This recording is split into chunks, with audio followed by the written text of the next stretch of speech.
Okay. Okay, would you roll in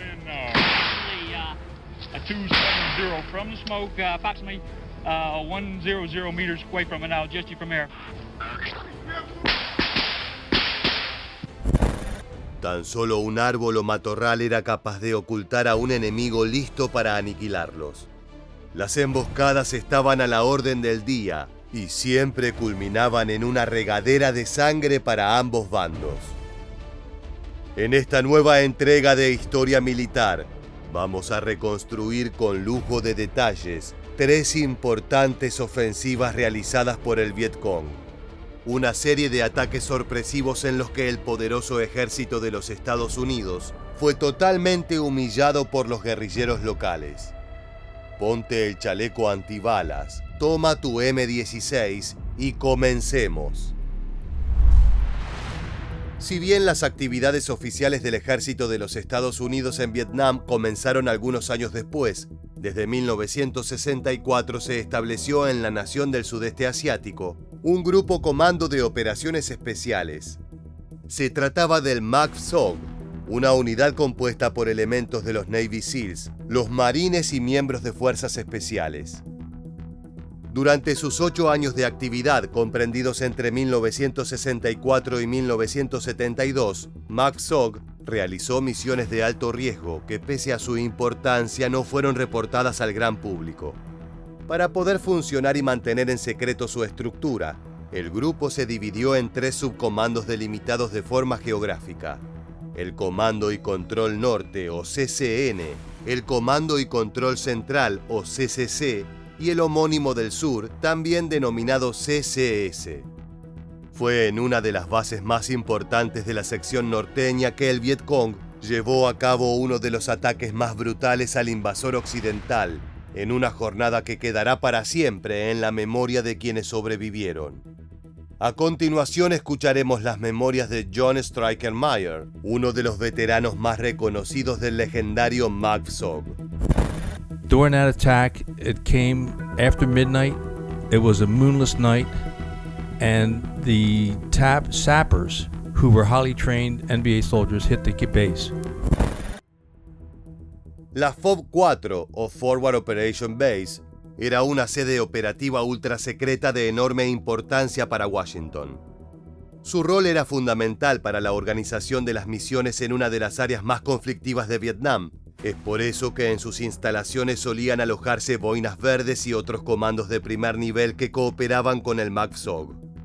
El problema fue que el flujo de actividades era muy alto y no siempre la base estaba vigilada con la misma solidez. Existían ventanas breves en la cual la FOB-4 era susceptible de un ataque masivo, y los vietnamitas lo sabían. Para esa ofensiva, el Frente Comunista empleó a los infames sappers, sus soldados de fuerzas especiales entrenados para entregar su vida sin importar las condiciones. Durante la contienda, su reputación quedó cimentada a través de brutales sacrificios. Los sappers eran comunistas fanáticos dispuestos a todo. Retomaban el espíritu combativo de los viejos kamikazes del Japón imperial. Tal era la determinación por su tierra, que llevaban en su frente una bandana blanca con las palabras «Vinimos aquí a morir», escritas en sangre.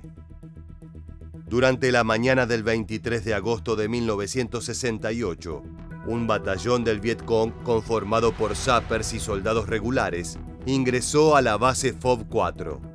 Su estrategia había contemplado hasta el más mínimo detalle, tanto así que la ofensiva coincidió con la noche en que comenzaba el nuevo ciclo lunar. Esto les aseguraba una oscuridad total para movilizarse como cazadores a lo largo de la selva vietnamita. Las noticias del ataque se dispersaron de a poco, a medida que los disparos y explosiones retumbaron en cada rincón del territorio. Escuchemos al veterano Jim Pugh contar cómo fue a atravesar el campamento en medio de una lluvia de disparos del enemigo. And I hear is bang, bang. Got you, son of a bitch. And then the next breath, I'm hit. So I go out and start dragging him into the barracks. And I could feel the bullets going by my bare torso and snapping right next to my ear.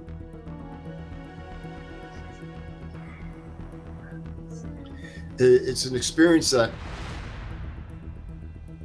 you just wish that they could hit you instead of feeling it that way. El equipo de reconocimiento Spike Team Rattler se encontraba apostado en la parte más alta de las montañas de mármol, uno de los lugares más elevados de Da Nang. Los comandos MACSOG disfrutaban de una noche apacible, cuando de repente una serie de estruendos transformaron el momento en una pesadilla. Abajo, a varios metros de sus posiciones, el batallón del Vietcong había penetrado en las escasas defensas, dando inicio a una auténtica masacre. En pocos minutos, la base FOB 4 se transformó en una hoguera repleta de cadáveres de Estados Unidos. Solo algunas estructuras sobrevivieron a la ofensiva. Mientras los integrantes del antes mencionado equipo de reconocimiento Spike Team Rattler observaban todo el horror desde la altura, una parte del escuadrón vietnamita se preparaba para emboscarlos a ellos. Los sappers utilizaron sogas para escalar en pocos minutos, tomando completamente por sorpresa a sus víctimas. Para cuando el equipo de escaladores logró rodear al Spike Team Rattler, la situación en toda la base FOB 4 se había convertido en un verdadero infierno en la tierra. Había carpas en llamas, cuerpos sin vida en el suelo y sangre mezclada con el lodo y la vegetación. En ese caos, tropas norvietnamitas corrían portando fusiles de asalto. En una de las situaciones más impactantes, un grupo de sappers con explosivos adheridos a su cuerpo entró corriendo al depósito de municiones de la base. Al cabo de unos segundos, una explosión acabó con su vida y con la reserva de armamento de FOB 4.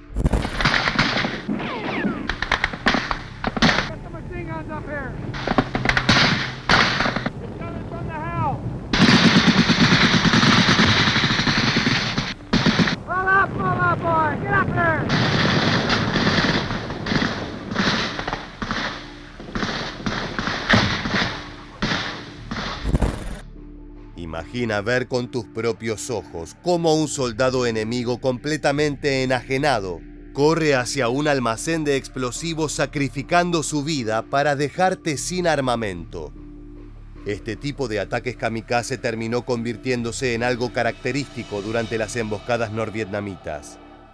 Los sappers ingresaban con dinamita o bombas en su cuerpo para destruir los búnkers y posiciones estratégicas de Estados Unidos.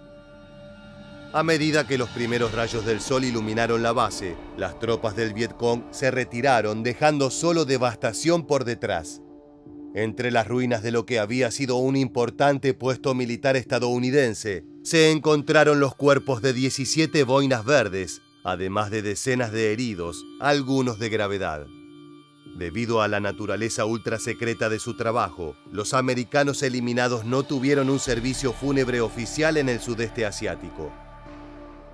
La siguiente emboscada que analizaremos no fue efectuada contra elementos de élite, sino contra marines que operaban en la ribera del río Ong Tang la mañana del 17 de octubre de 1967.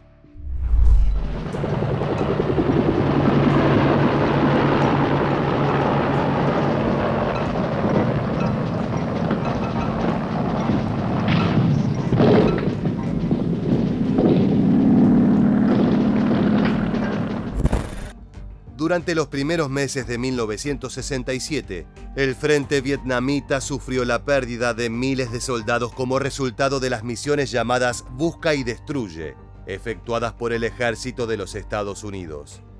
Pero el general Tran Van Tra sugirió que las tropas comunistas aún podían alzarse con la victoria si lograban infringir pérdidas numerosas entre los norteamericanos. Es por eso que a mediados de 1967, la 7ª y 9ª División del Ejército de Vietnam del Norte comenzaron a pergeñar lo que sería una de sus ofensivas más brutales y efectivas. El río Ong Tan corre a través de una región forestal con muchísima vegetación, por ello resulta un lugar ideal para ocultarse. Con eso en mente, el 16 de octubre de 1967, una patrulla de soldados perteneciente a la compañía Alfa fue enviada a inspeccionar la región. Durante su misión se toparon con una pequeña unidad enemiga, la cual terminó escapando luego de una breve balacera. Al reportar este encuentro, los hombres del tío Sam recibieron una orden concreta. Tenían que buscar a ese grupo de vietnamitas y aniquilarlos. Parte del plan era que avanzaran por territorio ocupado. Al encontrar asentamientos del Vietcong, tenían que contactarse con las baterías de artillería que aguardaban apostadas a pocos kilómetros. El problema fue que los guerreros locales ya habían advertido el plan y estaban aguardando el momento preciso para atacar, como un depredador que observa a su presa. Uno de los soldados estadounidenses no tenía un buen presentimiento sobre la operación. Well, they told us we were going to a place that was going to be pretty rough, and that's all. They didn't tell us what was waiting on us. You had no choice, you just went. Cerca de las 10 de la mañana del 17 de octubre de 1967, los soldados americanos se encontraron con las tropas del Vietcong. Como te anticipamos, los asiáticos estaban a la espera en búnkers dispersados en zonas estratégicas de la jungla, rodeando el camino por el cual avanzaba su rival. Cuando los norteamericanos estuvieron a tiro, se desató el caos. Una tormenta de cartuchos de rifles, ametralladoras y granadas erupcionó en una mortal emboscada.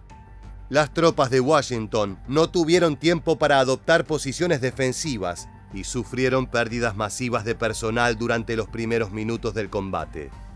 Los hombres del Vietcong llegaban desde todos los flancos, aprovechando sus búnkers y la geografía que tanto conocían. A medida que el fuego de los norvietnamitas aumentaba, los soldados norteamericanos creyeron escuchar el sonido distintivo de una ametralladora M60. Los hombres asumieron que era la caballería que había llegado para rescatarlos, por lo que cesaron el fuego por miedo a herir a uno de los suyos. El frente asiático aprovechó por completo estos instantes de debilidad. Cerca de las 11:30 de la mañana enviaron reservas de personal vietnamita que esperaban el momento correcto de actuar. Para mayor complicación de los estadounidenses, resultaba imposible emplear la artillería, ya que la proximidad entre propios y ajenos hacía que fuese demasiado riesgoso. Alpha Company disappeared. And now the firing was directed against us, against Delta Company. Lúc đó thì trung đoàn mới tung cái tiểu đoàn 2 là tiểu đoàn dự bị trong ngày, đánh từ sườn bên phải đánh sang đội hình của địch. En simultáneo a esta parte de la ofensiva, otro grupo de tropas asiáticas había avanzado con sigilo hasta las inmediaciones de la artillería.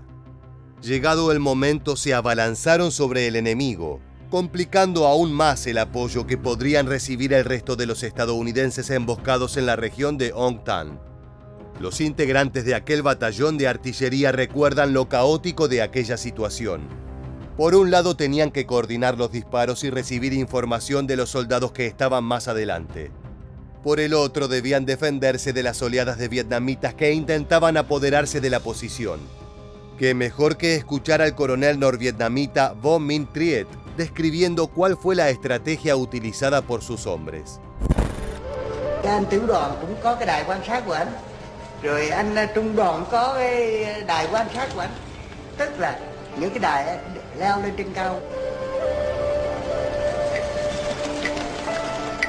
Các cái bộ đàm này có trực đầy đủ không mới gọi.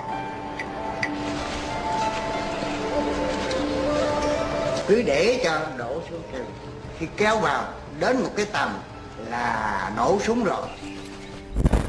Uno de los observadores de artillería, es decir, aquellos hombres encargados de divisar el panorama y traducirlo en datos concretos para emprender los ataques, era el teniente Harold Pinky Durham. Él era un soldado experto que se encontraba realizando su segundo tour en Vietnam. Adoptó una posición peligrosa, exponiéndose al fuego hostil proveniente de varias direcciones, pero era necesario para que pudiera comunicarse con el resto de las tropas y coordinar los ataques de artillería. Joram, cumplió su trabajo con calma y tranquilidad, brindando coordenadas precisas que lograron hacer volar por los aires varias posiciones vietnamitas. Desgraciadamente, durante el combate, el valiente soldado pisó una mina tipo Claymore, las cuales no explotan, pero sí lanzan cientos de piezas metálicas que perforan el cuerpo de la víctima. Joram sufrió heridas muy graves y debido a aquel incidente quedó ciego de uno de sus ojos. Con la vista rebalsada de sangre y el cuerpo lacerado, el teniente continuó operando con eficacia, brindando coordenadas por radio cuando aún las balas rozaron su cabeza.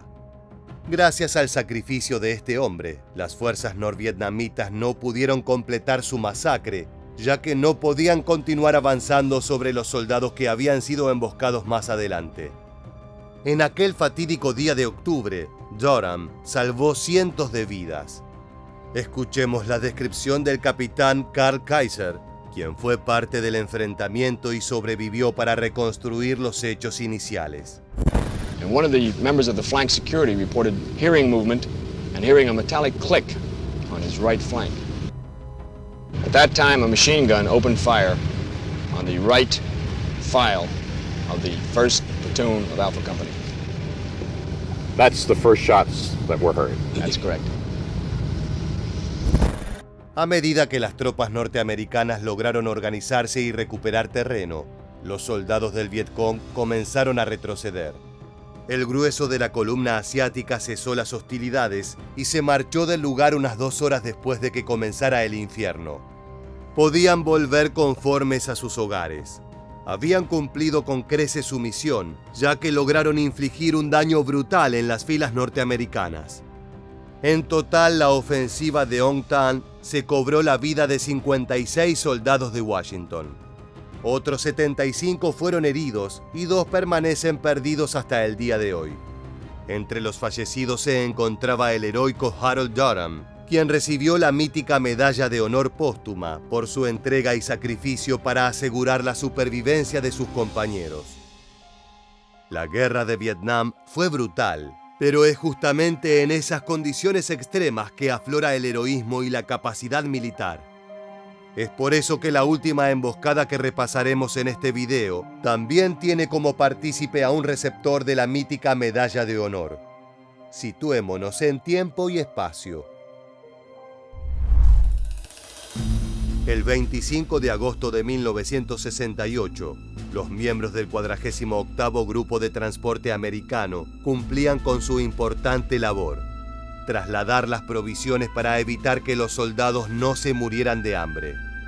En aquella jornada el convoy era particularmente grande, con un total de 81 camiones que partieron desde el poblado de Long Binh cargados de comida, combustible y armamento.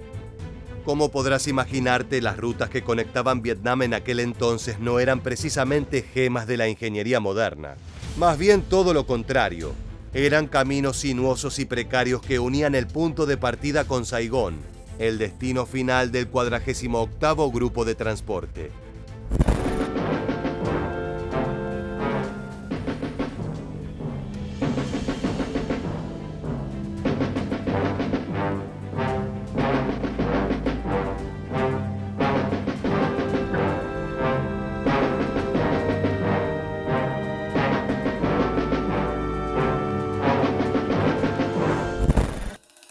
Cerca del mediodía, el convoy ingresó en el pueblo de Ap Ni, una pequeña plantación de árboles de caucho que se extendía a lo largo de la única ruta transitable. Allí se encontraba una columna del ejército de la República de Vietnam, el Frente Sureño que se alió con Estados Unidos. Su presencia era algo de esperar, ya que esas tropas colaboraban con la pacificación de comunidades como la que estaban atravesando. Al cabo de unos minutos, el convoy ya ocupaba toda la extensión del poblado. Cuando los primeros camiones empezaron a salir de Ap Ni, los presuntos soldados amigos del tío Sam revelaron su verdadera identidad. Eran hombres del Vietcong, armados hasta los dientes para acribillar a los conductores y elementos del 48º Grupo de Transporte. No solo tenían la sorpresa de su lado, sino que los asiáticos habían apostado tiradores a ambos lados del camino, colocando todos los vehículos estadounidenses en la zona mortal. la parte de mayor vulnerabilidad de una emboscada.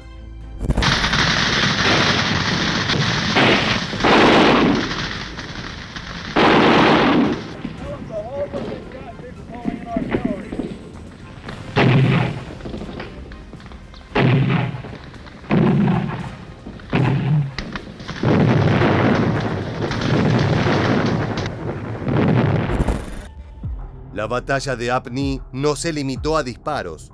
Los soldados comunistas también emplearon ametralladoras y lanzadores RPG-7 para destruir los rodados. El objetivo prioritario era cortar el suministro de provisiones y, de ser posible, capturar parte del botín para nutrir al Vietcong con armamento y comida. Luego de regar con balas los camiones que trasladaban alimento, la furia de los atacantes se enfocó en los vehículos cisterna con combustible, esperando que estos explotasen para bloquear por completo el avance del convoy. En esta parte de la historia es que conoceremos al gran héroe que emergió en medio de este caos. William Say era un conductor de camiones de tan solo 19 años. Gracias a sus habilidades detrás del volante, se transformó en miembro de la compañía de transporte, pero eso no significaba que no supiese luchar. Cuando se desató la balacera en Apni, el muchacho saltó de su vehículo y buscó al resto de sus compañeros para organizar la respuesta. En una emboscada es fundamental mantener la calma y actuar escuchando a tu cabeza, no al miedo que ruge en el estómago. Say y otros conductores se colocaron a una distancia de 6 metros entre sí, adoptando una posición defensiva para repeler la primera embestida de los soldados vietnamitas. El muchacho abrió fuego y mató a 2 enemigos que se encontraban a unos 10 metros de distancia. Por otra parte, uno de sus compañeros logró eliminar a un soldado del Vietcong, pero después su M16 se atascó y quedó inutilizable. Sin embargo, la muerte de los 3 comunistas ahuyentó a un pequeño grupo de guerrilleros que se aproximaba a los camiones. William Say tuvo un rol destacado protegiendo a sus compañeros en Apni. En primer lugar, sin temor a recibir impactos, lanzó granadas de mano que hicieron retroceder al enemigo. Los norvietnamitas suponían que eran varios hombres, pero se trataba solo de Say resistiendo el embate. Durante ese momento, el muchacho recibió un disparo en la muñeca, la cual se fue desangrando a lo largo de la jornada. Aún así, se las arregló para arrastrar a varios compañeros malheridos hasta la seguridad, bajo una lluvia de cartuchos enemigos. Cuesta imaginar la valentía y la decisión que hacen falta para exponerte una y otra vez a una muerte dolorosa por salvar a otras personas. Fue por esto, como también por la eliminación de varios soldados del Vietcong, que William recibió la medalla de honor. Desgraciadamente, el joven de 19 años terminó muriendo, producto de múltiples heridas que generaron una pérdida de sangre masiva. La emboscada fue increíblemente larga, con hostilidades intermitentes que se extendieron a lo largo de 9 horas de aquel infame 25 de agosto. Esto le dio el tiempo suficiente a la aviación y a la artillería de Estados Unidos para que se presentaran, regando de fuego y destrucción a los guerrilleros comunistas. Finalmente, a las 9 de la noche arribó una gran unidad de infantería para asistir a la parte posterior del convoy. Al verse sobrepasados, los norvietnamitas se replegaron a la jungla. En total murieron 30 norteamericanos, 45 resultaron heridos y 2 fueron tomados como prisioneros, transformando a este episodio en uno de los más letales de toda la contienda. A lo largo de esta entrega quedó en claro que la superioridad material o numérica no siempre son las cartas más poderosas. Las emboscadas y los ataques sorpresa pueden ser una herramienta mortal que equilibra la balanza. Estados Unidos lo aprendió por la vía más dolorosa durante su intervención en Vietnam. De esta forma llegamos al final del video. Si te gusta este contenido y quieres seguir descubriendo los eventos más increíbles de la historia bélica, te invitamos a suscribirte y activar las notificaciones. Sin más, nos despedimos hasta la próxima entrega de Historia Militar. Gracias por acompañarnos.